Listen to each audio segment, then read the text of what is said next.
Docteur Jean Abitbol, bonjour. Bonjour. Vous êtes médecin ORL, Oui. reconnu pour prendre soin de la voix de nombreuses célébrités. Vous êtes également pionnier en Europe de la microchirurgie au laser, microchirurgie de la voix au laser. Vous avez écrit beaucoup de livres, plusieurs livres en fait, sur votre passion qui est justement la voix. Et aujourd'hui, nous vous recevons pour parler en particulier d'un livre, un très beau livre qui s'appelle « La belle histoire de la voix » que vous avez publié l'année dernière. Et dans ce livre, il est beaucoup question des voix dans le registre religieux, les voix qui prêchent, les voix des prophètes, la voix de Dieu. Et je voudrais en premier lieu vous poser une question, docteur Jean Abitbol, qui est la suivante. Lorsqu'on prend la Bible, on se rend compte que tout commence par la voix, puisqu'il s'agit de la voix de Dieu, la parole de Dieu, qui crée le monde. Et quand on lit votre livre en le refermant, on se dit finalement que tout est voix. La voix est plurielle, il y a toutes sortes de voix différentes. Et on se dit finalement que, quelque part, c'est normal que le monde ait été créé par la voix, par la parole divine. Qu'est-ce que vous inspire ce récit de la Genèse ? Alors, la voix, c'est une longue histoire. Elle a commencé il y a très longtemps. Le Big Bang, ce bruit premier de notre cosmos, de notre galaxie, quelque part, c'est la voix du divin, c'est la voix de Dieu. Mais cette voix, lorsqu'elle nous arrive, c'est une voix qui, quelque part, est également lumière. Elle est vibration. La voix va créer. De sa vibration, cette création de la voix va imprimer notre cerveau, notre évolution. Mais le fait absolument impressionnant dans la voix humaine, c'est qu'elle est transmetteur. Elle va permettre de transmettre tout ce que nous savons, tout ce que notre tradition orale a mis en place. Et ici, l'écriture qui va arriver beaucoup plus tard, beaucoup plus tard, va permettre d'inscrire, de regarder comment la voix est ou ce qu'on disait auparavant, pour pouvoir la transmettre complètement. Mais la voix également, elle crée. Et la voix de Dieu va avoir plusieurs éléments impressionnants. Le premier, c'est qu'elle va créer, premier jour, que Dieu dit que la lumière soit et la lumière fut. Puis on attend le 6e jour pour que Dieu dise l'homme. Avant, les végétaux. Avant, les animaux. Et puis, le simple fait de dire, il fait exister les choses. La voix elle-même, le fait de dire quelque chose, fait que la chose existe, fait qu'elle apparaît. C'est-à-dire que la voix, à la fois, dit le réel, ce qui est, oui. Et elle crée la réalité. Elle crée la réalité, mais on peut aller plus loin que cela. Elle va permettre d'anticiper le futur. Mais ce qui est superbe dans la voix et dans la Bible, et ça, quand on lit le Talmud, on le voit d'une façon remarquable, c'est que Elohim, finalement, il dit « je suis ». Mais il dit « tu n'as pas le droit de dire mon nom ». Donc lui peut le dire. Pourquoi on n'a pas le droit de le dire? Pourquoi le fait de dire le nom de Dieu, Elohim, Hachem, est quelque chose qui nous est interdit? La réponse est simple. C'est ce que vous venez de dire, c'est que la voix crée, la voix fait exister, mais quelque part, elle emprisonne ce que nous avons fait exister dans une espèce de pourtour dans lequel l'élément est là, palpable, visuel, mais à ce moment-là, Dieu, si on le cite dans la parole divine, c'est quelque part on le fait exister, on l'a nommé. Nommer les choses, c'est les faire exister. C'est-à-dire qu'en fait, quand vous nommez, vous prétendez définir, et du coup, ne pas nommer Dieu tel qu'il est écrit. En fait, pour expliquer à celles et ceux qui nous regardent, le nom de Dieu est écrit d'une certaine manière, le tétragramme, et on le lit d'une autre manière que ce qui est écrit. Absolument. Et en fait, l'idée, c'est que ça serait trop prétentieux, enfin, même plus que prétentieux, impossible de définir ce qu'est Dieu. Donc, c'est ce que vous nous expliquez, c'est les limites, en fait, quelque part, de la parole. Mais dès qu'on a nommé quelque chose, on va avoir un pouvoir sur quelque chose. Le pouvoir de la voix est absolument incommensurable. C'est immense. La voix a un pouvoir, on l'a vu avec des dictateurs, on le voit chez des prêcheurs, on le voit. Mais ce pouvoir en question, si on nomme ce Hachem, un pouvoir va être permis de l'homme sur lui, ce qui est impensable. C'est la raison pour laquelle, oui, on ne peut pas le nommer. Et oui, quelque part, quand on a nommé quelque chose, qu'on le veuille ou pas, on a un certain pouvoir sur cette chose. Exactement. Alors là, vous avez parlé de l'homme tout à l'heure, l'homme qui nomme, parce que dans le récit de la Genèse, après que le monde soit créé, vous avez très bien dit, l'homme apparaît en dernier, et l'homme, c'est celui qui va nommer tous les êtres vivants. Oui. C'est lui qui leur donne des noms. Et du coup, ça nous amène à parler de l'homme, de la définition que vous venez de l'homme, et qui est une définition vraiment biblique. D'ailleurs, la traduction araméenne dit que lorsque Dieu crée l'homme, il en a fait un corps animé. Et l'araméen ne dit pas un corps animé, il dit un esprit qui parle. Oui. Donc on voit que l'être humain se définit par le fait de parler. Oui. Adam parle. Adam va nommer les animaux, donc quelque part il les fait exister. Mais ce qui est fabuleux, c'est que finalement le mot voix, en hébreu, kol, rappelez-vous, kol nidre, bien sûr tout le monde connaît, mais kol c'est la voix. Et si on prend l'anagramme, le kol, le kof, le van, le lamed. Mais le kol est la seule lettre qui commence, on peut mettre n'importe où, mais qui descend vers le bas. Un kouf. Mais ça veut dire le singe. Exact. Kouf, kouf, parce que les lettres en hébreu veulent dire kouf veut dire un singe. Exactement. Exact. Le va, lui, c'est dire le lien. Et le lamed, c'est l'enseignement. C'est quelque part une forme d'intelligence.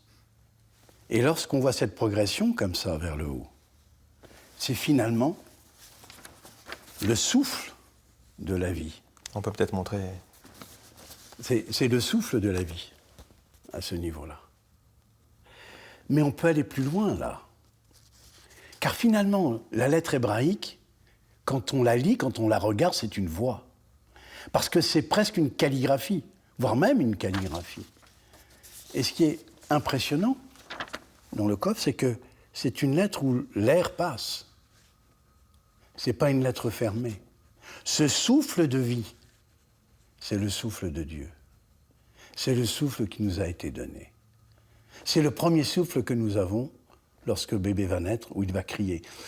Il inspire et il va quelque part être vie. Et là, pour moi, mais c'est très personnel, ne m'en veuillez pas, c'est l'arche d'alliance, la vibration de la voix avec le divin.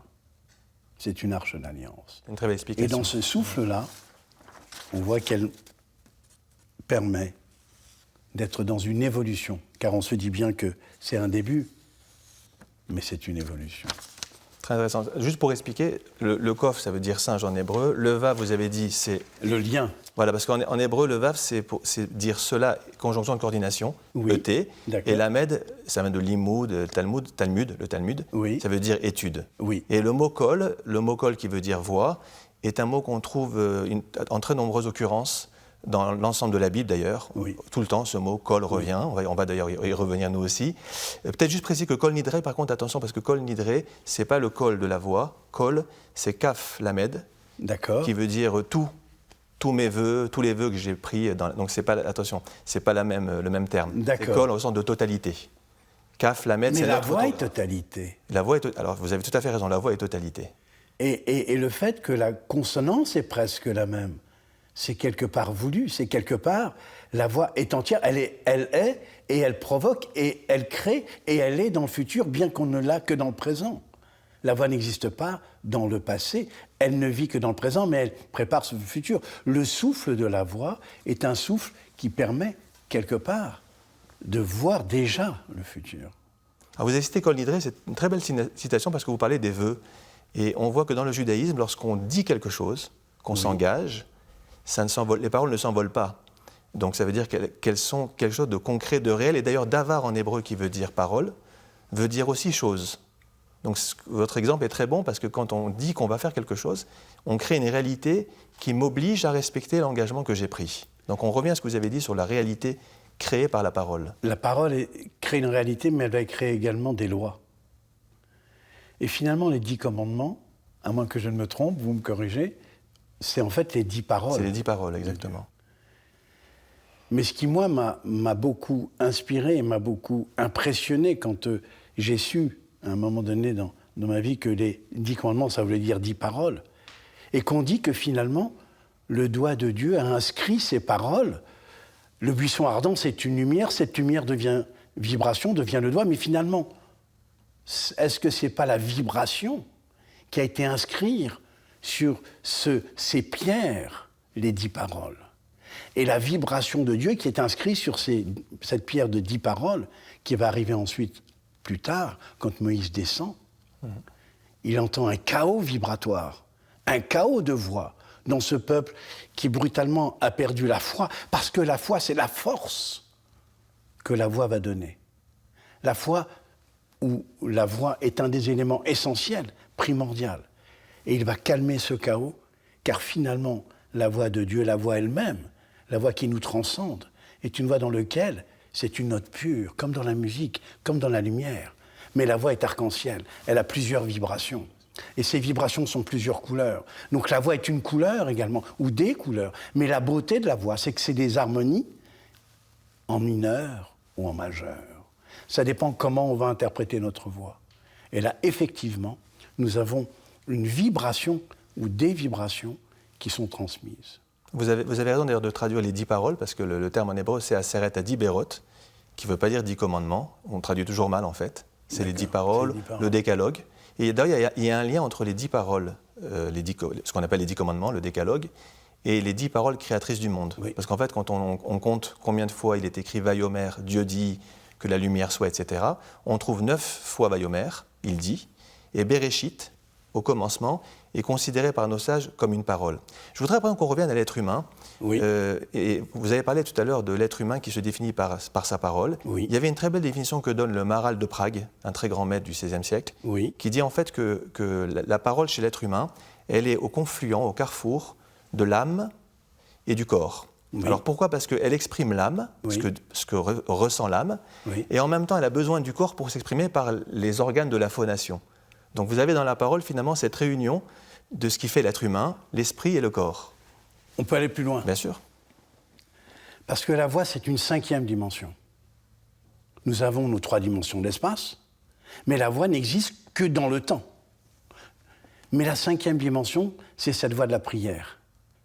Mais la voix est à la fois le monde de la raison, le monde de l'émotion. C'est une alchimie où dans cette alchimie, la foi elle-même est la 5e dimension de cette alchimie. Mais finalement, c'est matière et esprit. Dieu a créé la matière, mais où est l'esprit ? C'est le Aleph peut-être. C'est la première lettre qui est muette, qui est silencieuse, qui quelque part ne dit rien, mais elle dit tellement, justement, ne dire rien, c'est peut dire tout à la fois. Et Bereshit, au commencement. Et là, c'est là où on entend la parole. Et comment se forme la voix ? On va revenir un peu à ma spécialité. La voix, c'est simple, en fait, sur le plan matériel.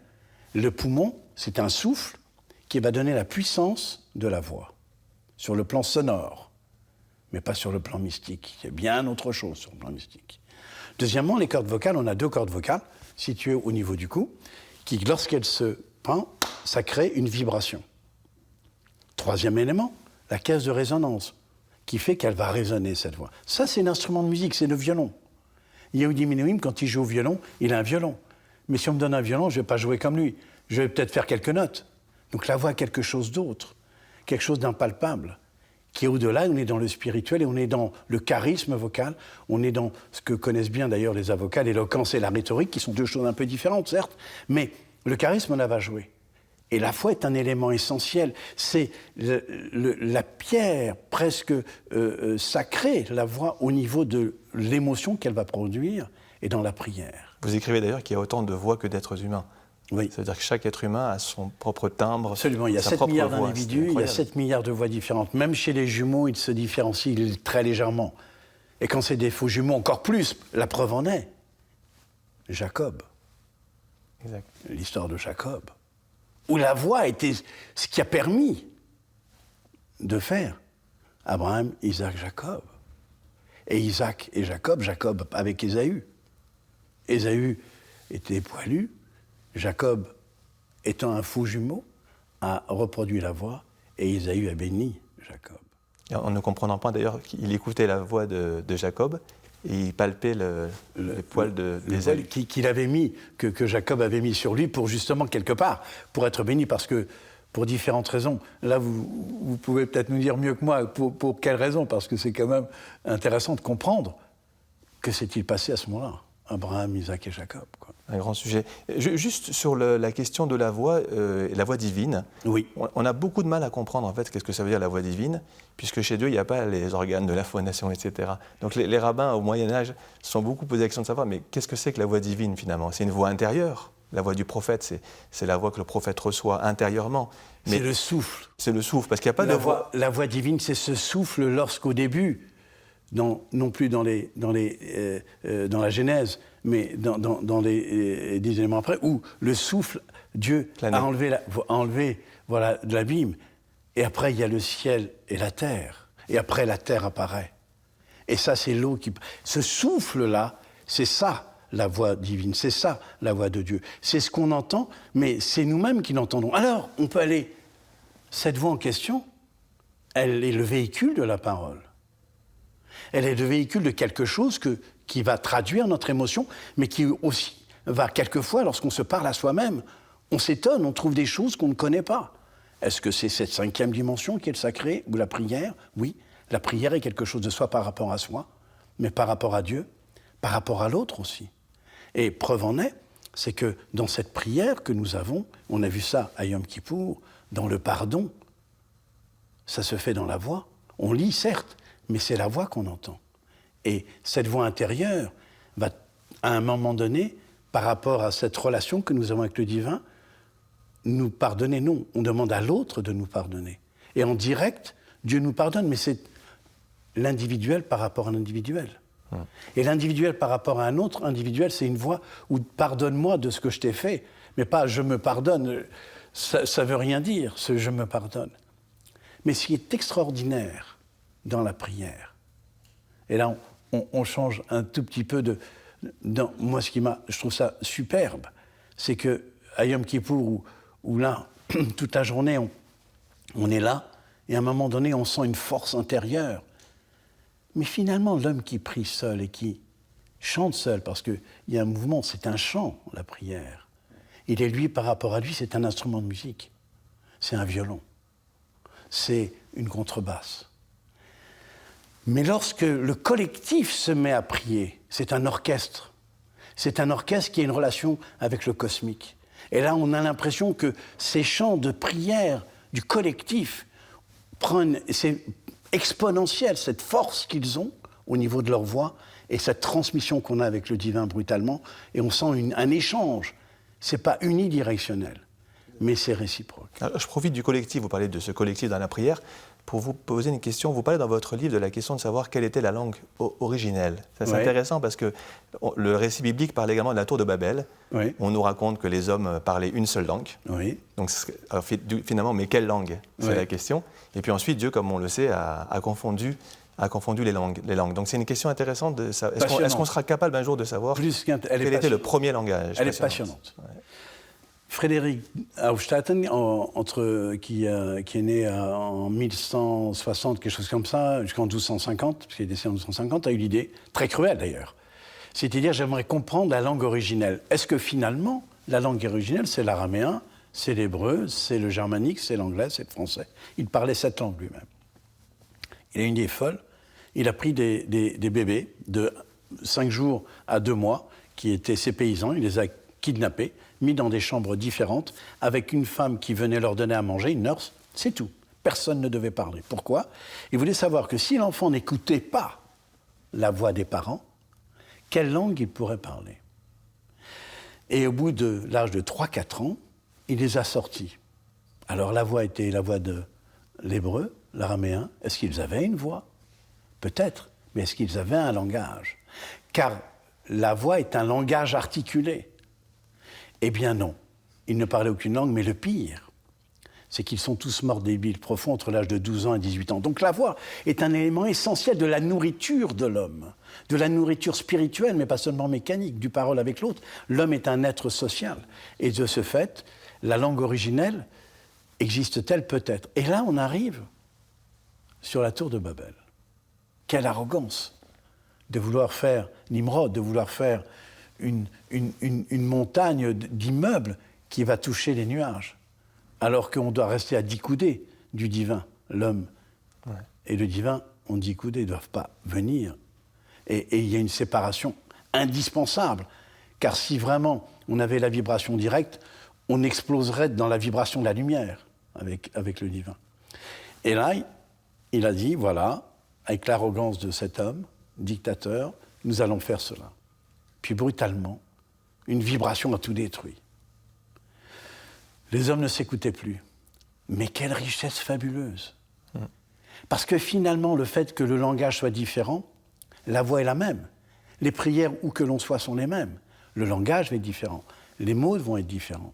Et par exemple, un Esquimau qui vit au pôle Nord et un Bédouin dans le désert, pour l'Esquimau, il y a peut-être 40 mots pour dire le mot eau, glace, neige. Mais le Bédouin ne connaît pas ces mots. C'est de l'aversité que vient la richesse et la créativité, et la voix en fait partie intimement. Alors, dans votre livre, vous parlez de la voix racontée par l'écrit. Ça m'intéresse beaucoup parce que dans la tradition juive, oui. Quand on parle de la voix divine, on n'a aucune idée de ce que c'est que la voix divine. Par contre, le message de Dieu, on le retrouve dans les écrits, dans la Bible, dans les textes révélés. Et donc, vous insistez beaucoup, et je crois que c'est un thème très important dans le judaïsme comme d'autres traditions religieuses, sur le rôle de la voix dans la transmission, ce qui est quelque chose d'essentiel. Oui. Et d'ailleurs, la tradition juive est une tradition à la fois écrite, oui. La Bible, mais encore plus riche, la tradition orale. Oui. Qui est donc c'est une tradition interprétative, oui. et on sait d'ailleurs que pendant de très nombreux siècles, les enseignements judaïsmes étaient d'abord et avant tout oraux. Donc c'est intéressant de ce que vous dites sur cette voix qui se raconte par l'écrit. La Torah est une chose extraordinaire, où c'est une écriture, mais qui vient de la transmission orale. Donc l'écriture, lorsqu'on la lit, on entend.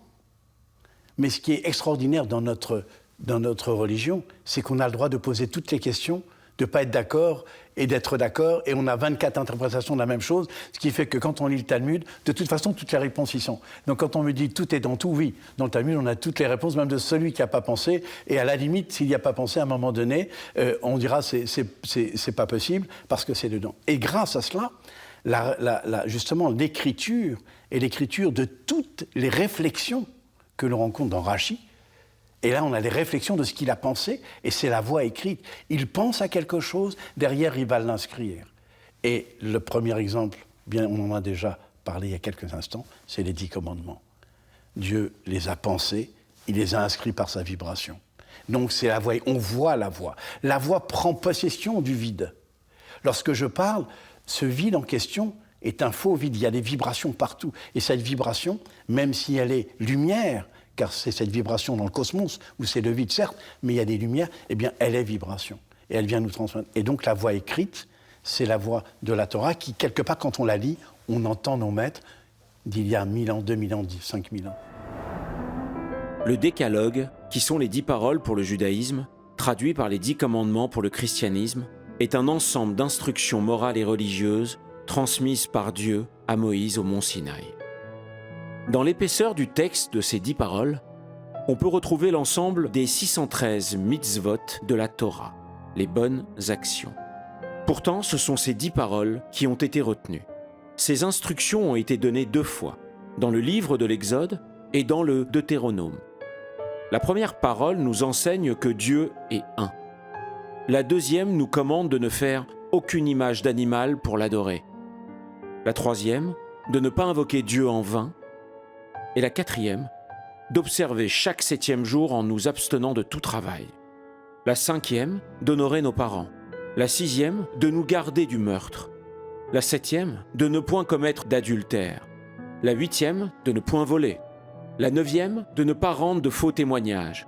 La 10e, de ne rien convoiter qui appartienne à autrui. La mise en scène extraordinaire au moment du don de la Torah, où l'ensemble des lois de la nature ont été bouleversées, paraît démesuré par rapport au contenu. L'ensemble de la création a été suspendu dans le silence total, avant l'énoncé de quelque chose de nouveau. Pourtant, a priori, certaines reprennent les idées qui existaient déjà auparavant, comme celle de ne pas tuer ou voler. Alors pourquoi ? Dans la représentation habituelle des tables de la loi des synagogues, les 5 premiers commandements sont présentés de haut en bas.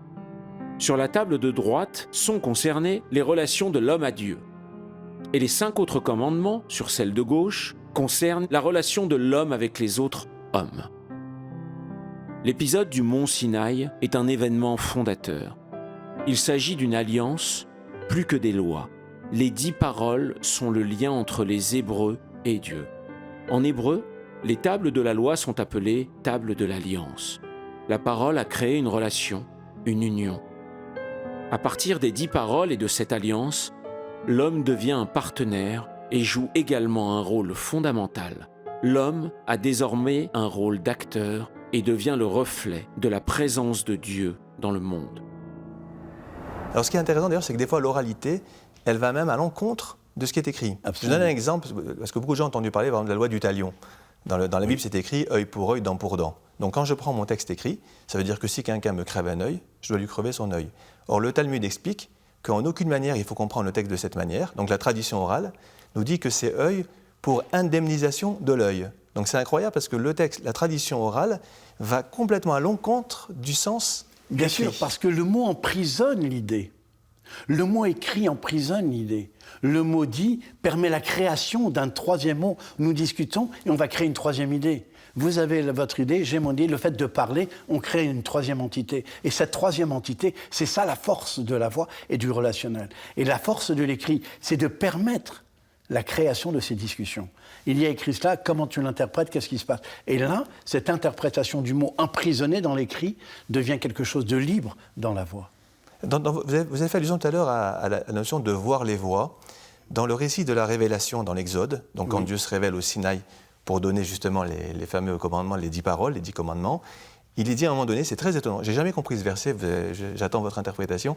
Le texte dit que le peuple a vu les voix, les kolotes. Le pluriel de kol, c'est kolotes.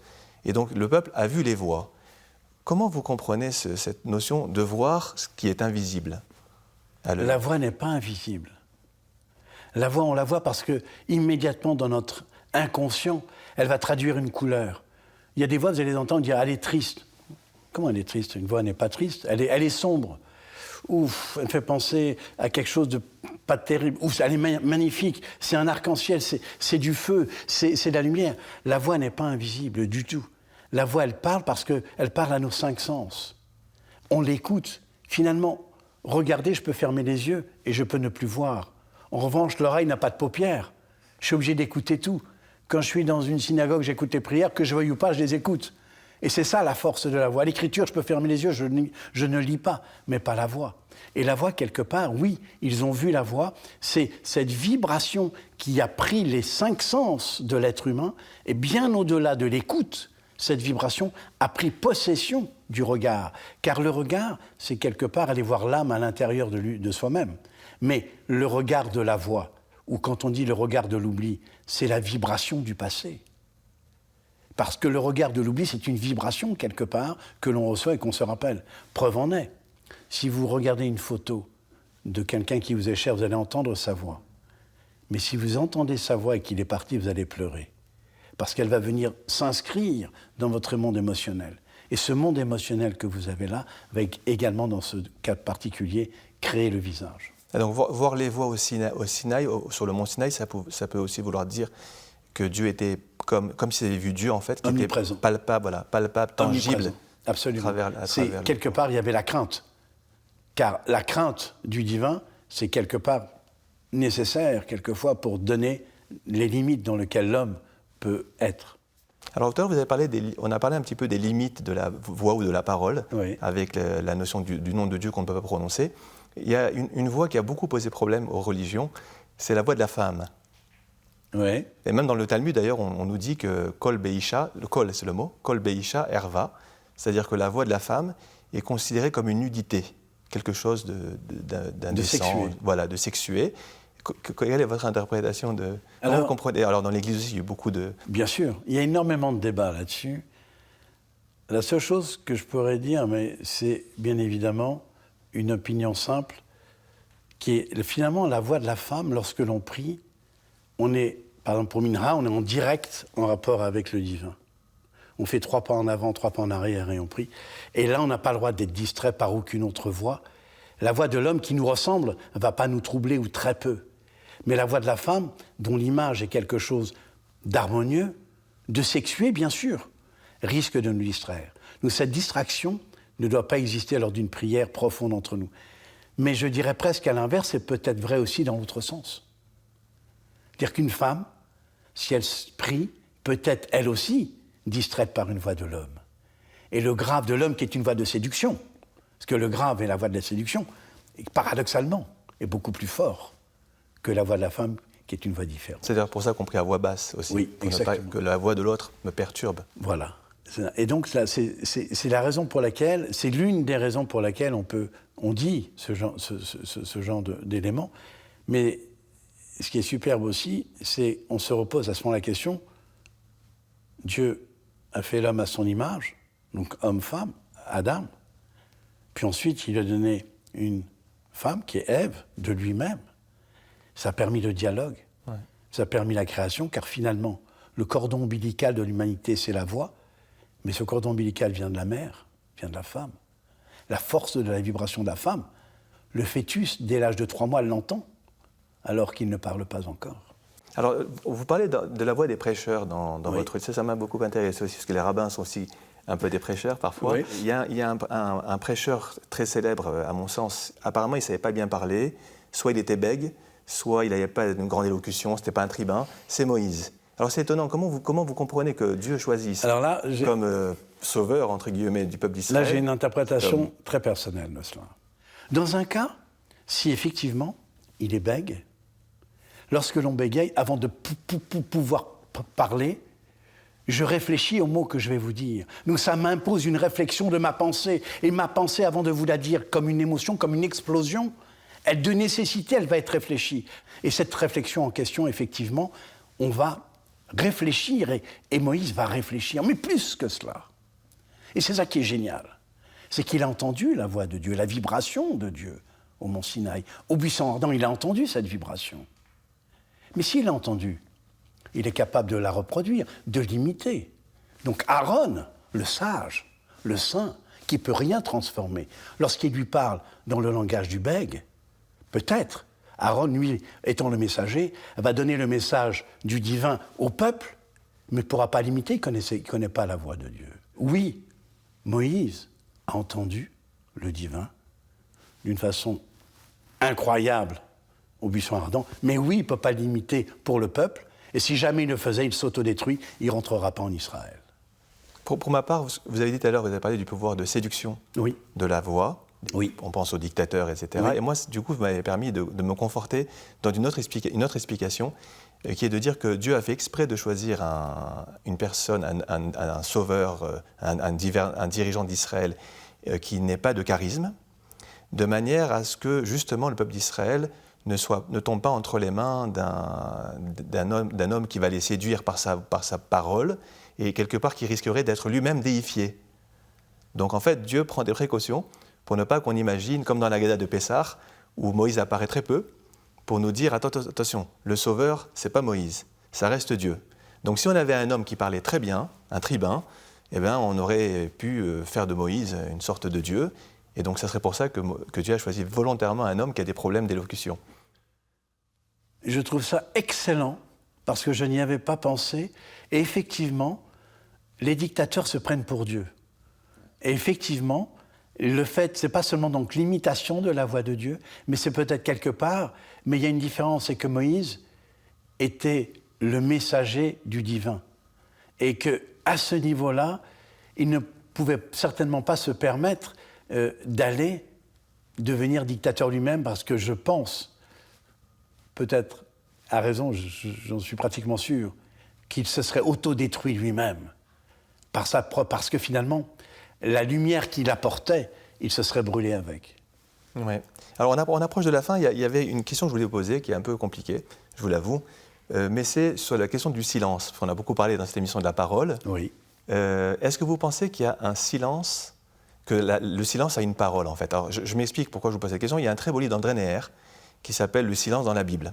Oui. Et donc, dans ce très beau livre, je l'ai peut-être lu, Neher parle à la fois de la parole du silence et du silence de la parole. C'est-à-dire que parfois, il y a des paroles qui ne veulent rien dire, donc c'est du silence, vaudrait mieux se taire, quoi, si on peut dire. Et parfois, c'est l'inverse. Vous avez un silence qui est très bruyant, si je peux dire, c'est-à-dire qu'il veut dire beaucoup de choses. Il peut exprimer un consentement, Bien sûr. de la réprobation. Bien Donc, sûr. y a-t-il une parole du silence? Bien sûr. Le silence est quelquefois plus fort que la parole.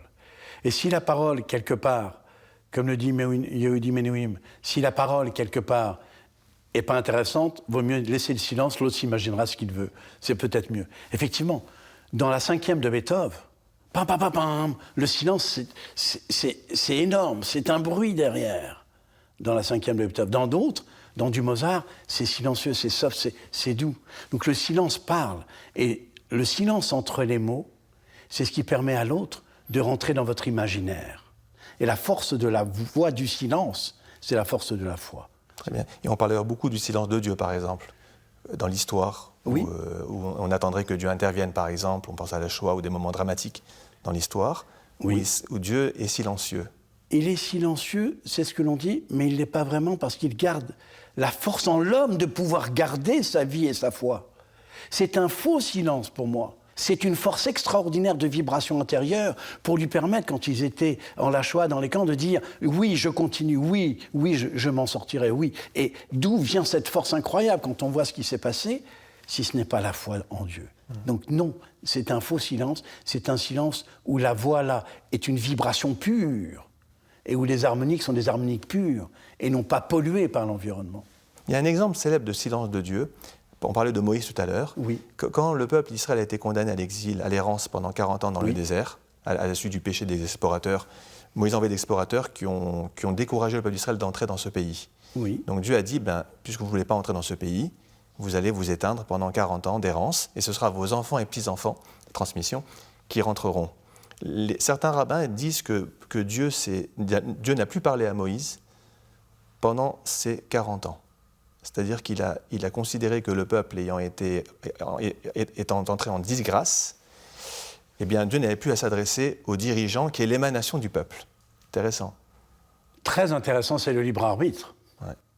Parce que je me suis posé la question, 40 ans, c'est une génération à l'époque. Donc, la seule transmission était orale, puisque les petits-enfants ne pouvaient pas savoir ce qu'avaient les grands-parents. Mais à ce moment-là, on laisse au peuple le libre arbitre. Que va-t-il faire? Et ça, c'est extraordinaire. Il n'impose pas. Il laisse le libre arbitre. La voix de Dieu n'est plus là. C'est la voix du peuple, entre eux. Et ce dialogue du peuple avec lui-même, ce collectif qui se retrouve, l'individuel par rapport au collectif, fait qu'il va créer par sa voix son propre avenir pour voir quelque part si Dieu, lorsqu'il a donné ce qu'il leur a donné, dans l'arche d'alliance, que va-t-il en faire? Très beau passage. Juste pour conclure, j'aimerais vous lire un passage dans le premier livre des rois. Et j'aimerais aussi avoir votre retour, votre ressenti de ce passage. En fait, c'est Dieu qui s'adresse au prophète Élie. Oui. Regardez ce qu'il dit. En fait, c'est la question de savoir où se trouve Dieu. Et il dit, voilà ce que dit le texte, la voix reprit, « Sors et tiens-toi sur la montagne pour attendre le Seigneur. » Et de fait, le Seigneur se manifesta. Devant lui, un vent intense et violent, entr'ouvrant les monts et brisant les rochers, mais dans ce vent n'était point le Seigneur. Après le vent, une forte secousse, le Seigneur n'y était pas encore. Après la secousse, un feu, le Seigneur n'était point dans le feu. Puis, après le feu, un doux et subtil murmure. Magnifique ce texte. Extraordinaire. Alors, le texte ne continue pas pour dire est-ce que Dieu est dans ce subtil murmure, mais en tout cas, on voit que même Dieu est dans la voix finalement. Donc la boucle est bouclée. On a dit au début de l'émission que tout est dans la voix. Oui. Eh bien, même Dieu quelque part est dans la voix. Et j'aimerais peut-être ajouter que Dieu n'est certainement pas dans le vacarme des fous de Dieu. Oui. La voix est dans ce texte superbe. Tout ce que vous venez de décrire est vibration. Et cette vibration qui est transmise, il donne quelque part la force au départ, ce souffle, qui est le souffle de Dieu, et ensuite tout se décline simplement. Donc il n'est pas peut-être là, mais il était, et il sera. Mais dans cette déclinaison, il n'a pas besoin de paraître puisqu'il est. Il y a une soirée dans le calendrier hébraïque qui est vraiment la soirée de la voix, si je peux dire, la soirée de la parole, Oui. qui est la soirée de Pessah, qu'on appelle la nuit du Seder. Alors d'ailleurs, Pessah, c'est la fête, on appelle la fête pascale, mais en vérité, les rabbins disent que quand j'entends le mot Pessah, c'est faux grammaticalement, mais c'est vrai au niveau euphonique, Oui. j'entends Pessah P, ça veut dire une voix en hébreu, la bouche. P, c'est la bouche. Et Sar, qui discute, qui parle. P, Sar. Oui. Donc ça veut dire que tout se trouve dans la voix et la parole, et notamment la transmission qui se joue ce soir-là. Comment vous-même vous ressentez? Alors Pessah, c'est la plus belle fête pour moi. D'abord pour mes enfants, puis pour mes petits-enfants. Parce que c'est eux qui posent les questions. Et la naïveté des questions est telle qu'on est dans la vraie tradition orale. Et là, on se laisse aller à leur expliquer les choses tellement simplement qu'elles sont vraies, qu'elles sont sincères. Un enfant est obligatoirement sincère. Sa voix va être sincère, sa voix va être vraie. Et la question qu'il va vous poser, pourquoi et comment? Et pourquoi ce soir on mange des galettes, papy? Et pourquoi ce soir on est en train de discuter? Et pourquoi etc. Et la réponse, c'est la force, justement, dans cette soirée, de la tradition orale, telle que chacun peut la donner avec son propre ressentiment, avec sa propre couleur. La couleur du Séfarade ne sera pas forcément la couleur de l'Ashkénaze, mais quelle beauté ce mélange magnifique.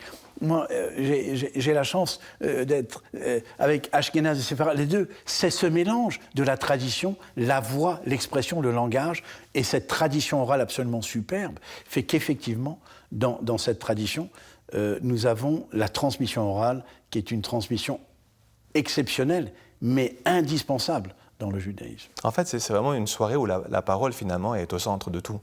À tel point, d'ailleurs, qu'il y a un commandement qui n'existe pas ailleurs, enfin, dans un autre moment, qui est un commandement de Haggadah, V'higata livincha, dans le texte biblique, tu raconteras à ton fils, à tes enfants. Donc on voit que la parole, on lui confère ici un caractère de mitzvah, de commandement, donc vraiment un caractère religieux très fort ce soir-là. Oui, parce la parole est missionnée, c'est une mission qu'elle a, de donner à l'enfant ce qu'est le judaïsme, ce que mon père, mon grand-père, mon arrière-grand-père ont donné et que je lui transmets, mais c'est aussi des règles de vie. Car dans la prière qu'on fait le soir de Pessah, après, bien évidemment, on parle de tout et de rien. Et qu'est-ce qui est bien, qu'est-ce qui n'est pas bien de faire? Et là, on retrouve les choses essentielles du judaïsme dans cette soirée. Et c'est aussi une mémoire. C'est une mémoire. Puisqu'on remonte jusqu'à l'époque de l'Égypte, l'esclavage, nos ancêtres, etc. Donc il y a toute cette mémoire, ce passé, que nous léguons à nos enfants. Et puis cette magnifique histoire où finalement, Abraham et Terah, quand il dit « tu dois croire qu'en un seul Dieu », et il a détruit toutes les idoles, parce que Terah fabriquait des idoles. Abraham arrive et il casse tout. Et il lui dit, mais qu'est-ce qui s'est passé? Qui a fait ça? Il dit, je ne sais pas, celui-là, il était tout seul, il est resté, il a tué tout le monde. Il dit, mais c'est pas possible. Voilà, il dit, c'est pas possible. Il dit, mais si, c'est possible. Et quand je raconte ça à mes petits-enfants, j'aurais raconté 10 fois déjà, et à mes enfants aussi. Mais ils l'attendent, parce qu'effectivement, c'est la démonstration qu'il y a un Dieu unique, que Dieu est voix, que Dieu voix est transmission. Donc finalement, nous avons, grâce au docteur Jean Abitbol, eu un aperçu, un panorama général sur ce qu'est la voix, sa beauté, sa richesse, sa multiplicité, le fait qu'elle est à la fois un instrument de raison, puisqu'elle exprime ce que nous pensons, mais aussi, peut-être surtout, elle dit des émotions, elle exprime des émotions. On le disait tout à l'heure, elle est au confluent du corps et de l'âme. On peut dire aussi que la voix est l'instrument essentiel principal de la transmission. Sans voix, sans parole, il ne saurait y avoir de transmission. Elle est aussi ce qui nous relie aux autres. On a évoqué tout à l'heure l'importance de la voix, de l'être humain qui est avant tout un être de sociabilité. Et c'est la voix qui nous permet de créer des passerelles avec les autres. Elle est aussi quelque chose qui nous donne à chacun, à chacune, notre identité. Aucune voix ne se ressemble. Chaque voix est unique, comme chaque être humain est unique. Et on a pu, grâce au docteur Jean Abitbol, vraiment apprendre beaucoup. Et je tenais vraiment à le remercier, en vous souhaitant à toutes et à tous un très bon dimanche et une très bonne semaine.